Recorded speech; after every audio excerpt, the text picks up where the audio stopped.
అహ్మదాబాద్ విమానాశ్రయం నుంచి లండన్కు బయలుదేరిన ఎయిర్ ఇండియా విమానం టేకాఫ్ అయిన కొద్దిసేపటికే కుప్పకూలింది. ఈ దుర్ఘటన గురువారం మధ్యాహ్నం సుమారు 1:30 సమయంలో చోటు చేసుకుంది. విమానంలో మొత్తం 242 మంది ఉండగా ప్రమాదానికి పక్షి ఢీకొనడమే కారణమై ఉండొచ్చని నిపుణులు ప్రాథమికంగా అంచనా వేస్తున్నారు.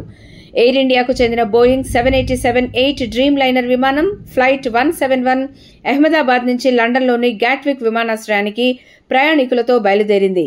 విమానంలో 230 మంది ప్రయాణికులు, 10 మంది సిబ్బంది, 2 పైలట్లు ఉన్నారు. టేకాఫ్ అయిన కొద్ది నిమిషాల్లోనే విమానం ఎయిర్పోర్టు సమీపంలో కూలిపోయినట్లు తెలిసింది.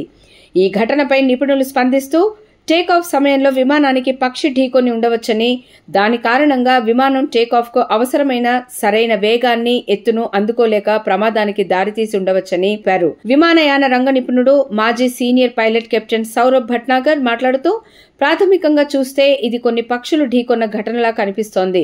దీనివల్ల 2 ఇంజన్లు శక్తిని కోల్పోయి ఉండవచ్చు. టేకాఫ్ సజావుగానే జరిగింది. అయితే గేర్లను పైకి తీసుకునే లోపే విమానం కిందికి దిగడం ప్రారంభించింది. ఇంజన్లు శక్తిని కోల్పోయినప్పుడు లేదా విమానం పైకి లేచే శక్తిని కోల్పోయినప్పుడు మాత్రమే ఇలా జరుగుతుంది. అసలు కారణం దర్యాప్తులో తేలుతుంది అని వివరించారు.